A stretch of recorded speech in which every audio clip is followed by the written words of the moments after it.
xRhythms.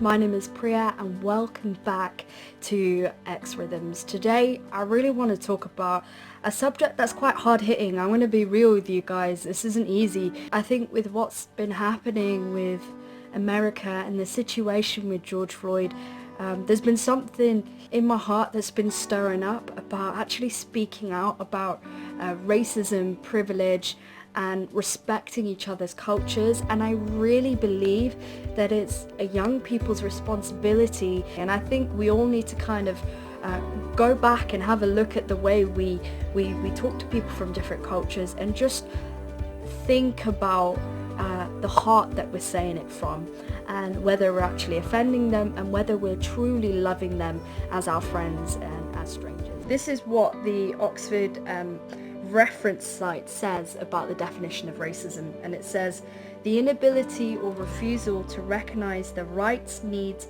dignity or value of people of particular races or geographical origins, more widely the devaluation of various traits of character or intelligence as typical of particular peoples. Now that is basically saying that if what you're saying makes your race seem superior to anybody else's, that's racism.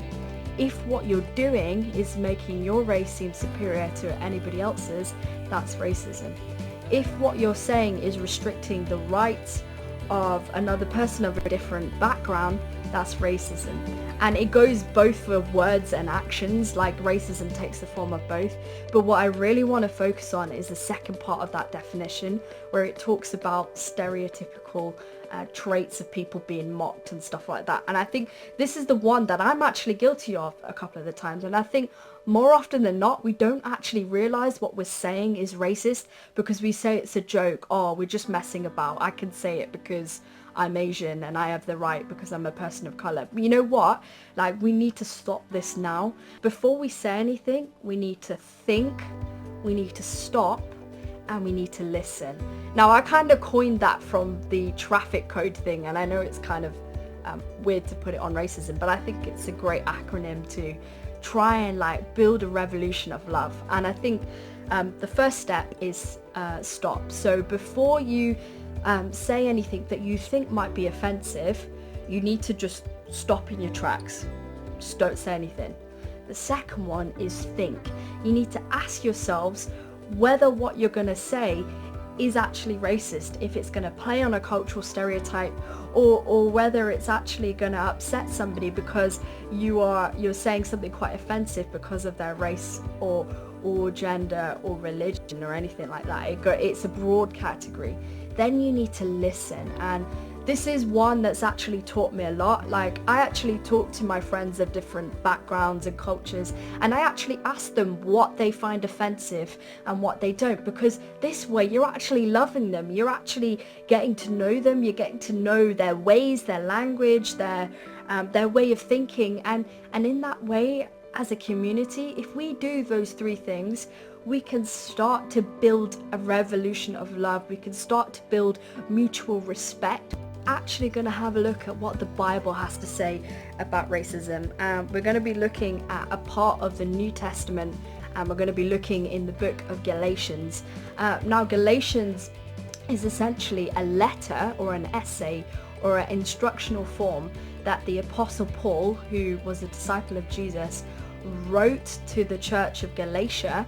There are several problems with the church of Galatia. In fact, actually, they were kind of separated into two categories. The first category is the Jewish Christians, and they had very specific ways of running things, very similar to the traditions of the synagogues at the time. And then you had your second category of people, and these were the Gentile Christians. So they were less familiar with a lot of the traditional Jewish traditions, and there were lots of arguments between these two categories of people. There was racism, in fact, and Paul was writing this letter to try and stop that. The verse I'm actually going to look at is Galatians chapter 3, verses 28, and it says, "There is neither Jew nor Gentile, slave nor free, because you are all one in Christ Jesus. Basically, Paul was trying to say that you are all the same people. It doesn't matter what cultural background you are from.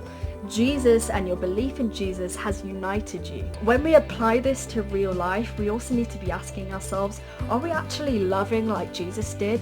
Are we loving people unconditionally to the point that we will respect who they are and where they're from? Are we standing up for justice like Jesus did? Are we, in fact, putting aside our differences and coming together because we're human? That's all I have to say for you guys. I pray you have a blessed day and that you continue to stand for justice. Remember, think, stop, listen.